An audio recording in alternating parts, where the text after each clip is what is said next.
Hello, my name's Lachlan and welcome back to my channel. Today we're going to talk about one of my favorite things about cosplay, makeup. I want to share with you what I consider essential among my cosplay makeup items.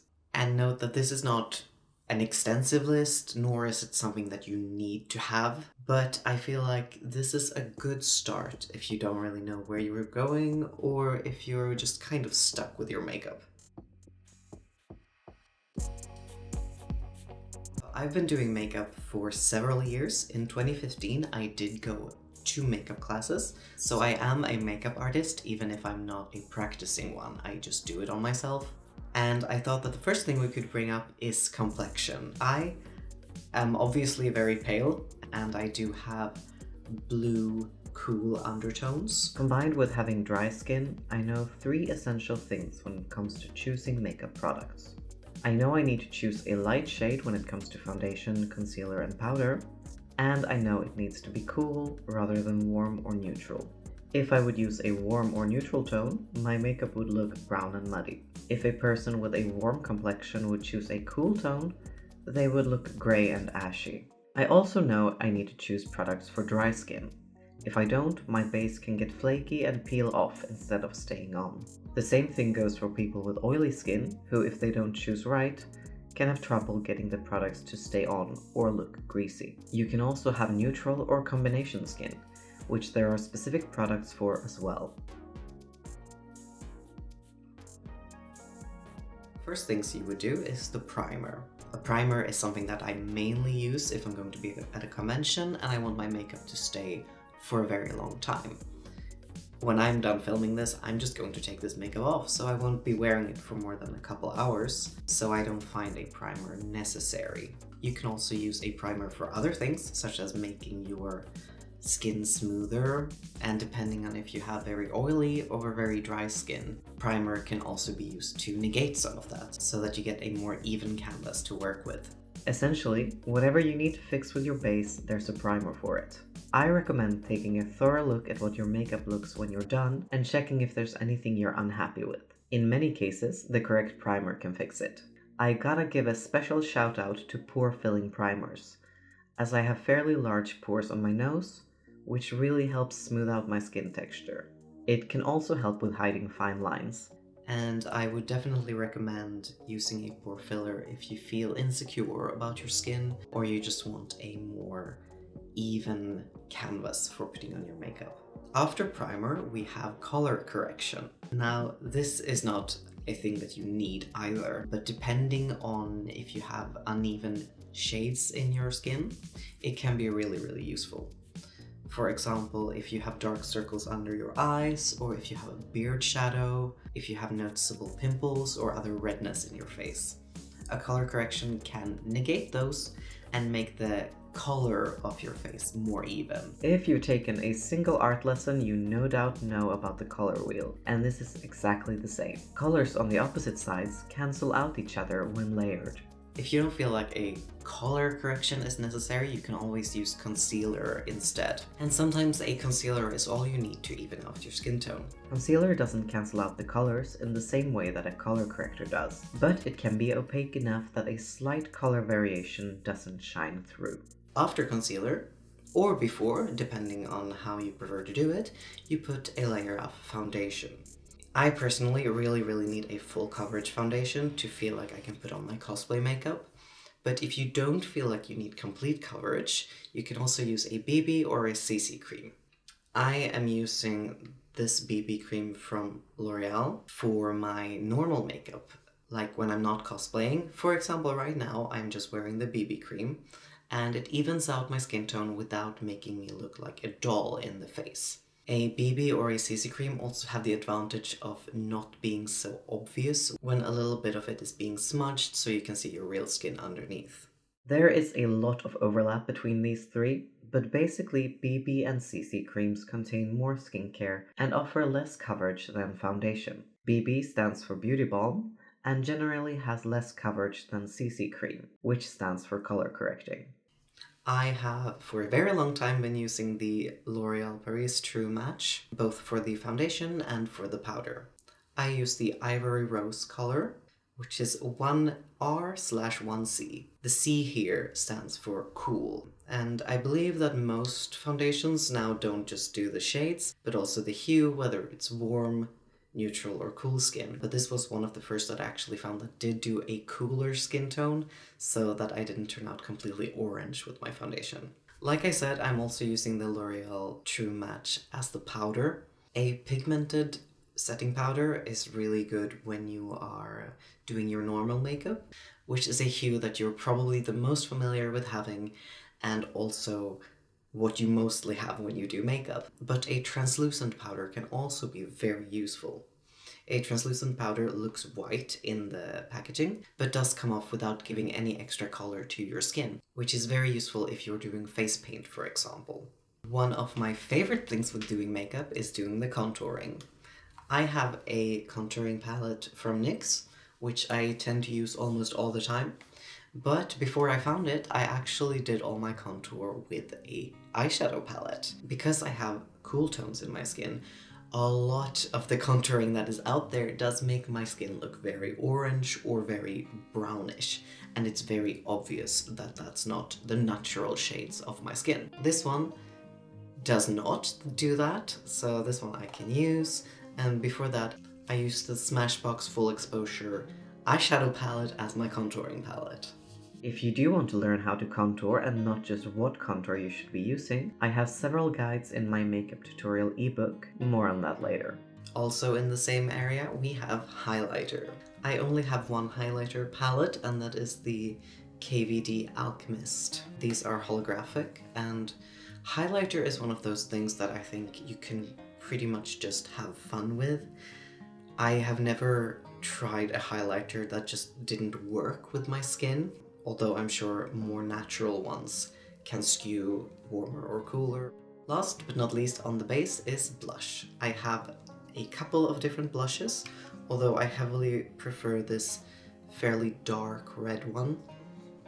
It's also cool toned, of course, although blushes can come in many different colors, from peachy to cool reds. Depending on which color you use for your blush, you can either make yourself look rosy and cute and fresh, or like a corpse.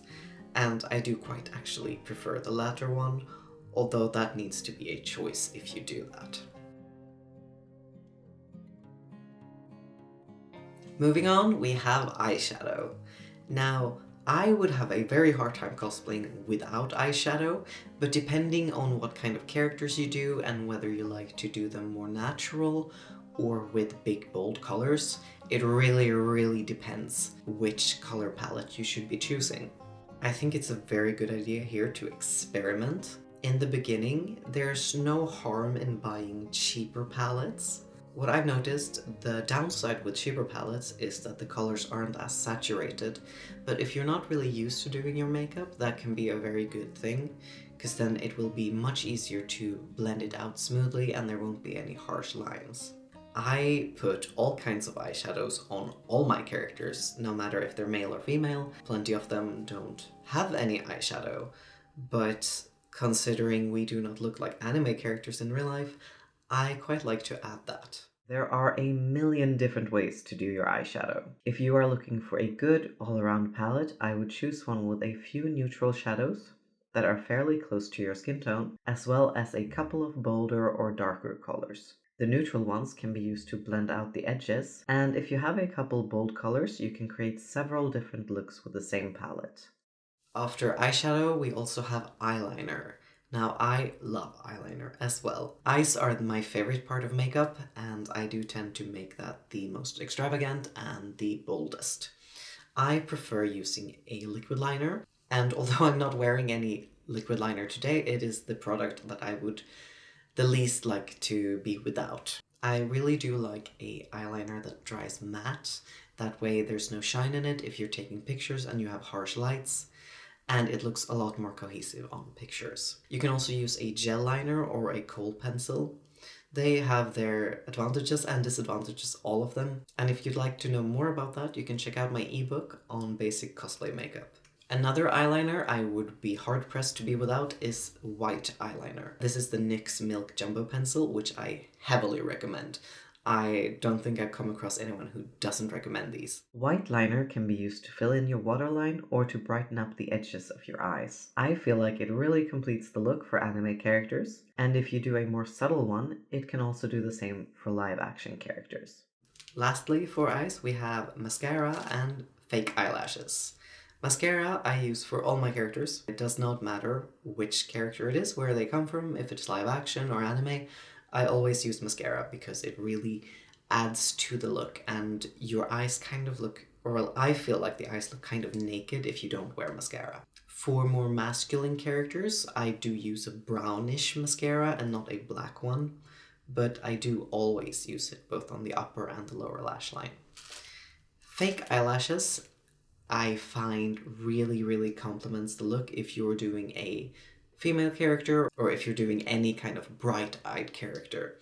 Although you don't need to have as big and obvious ones as these are. While lashes are very fun, I know they can be a bit of a struggle to apply. For me, they are essential for most anime characters, but I would never hold it against someone if they choose not to use them.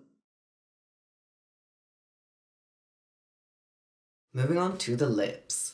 I am not the best person to ask about lip makeup, although I do use more now than I've done before. For most characters, I do use a lip tint. This is a brown, semi-opaque lip tint, and it also smells of chocolate. It is lovely. But I do tend to put a little bit on my upper lip, and then I pat down some brown eyeshadow on top of it, so it stays matte. If you do want to add more zhuzh to your lips than that, I recommend using both a lipstick and a lip pen. A lip pen is great for drawing the outline of your lips, especially if you do not have even lips, which I do not, and I also do tend to overline them a little bit if I'm going to use lipstick. And lipstick is fairly straightforward, you just paint it within the lines that you've made with the lip pen.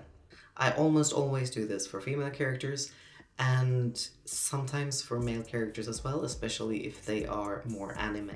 As you can see, I tend to only do my upper lip because I like that Kim Possible look. If you also leave your bottom lip bare, I recommend adding a little bit of contouring underneath, which make it look less like you forgot to do both lips and more like a choice. Now for the extra fun stuff, the SFX stuff.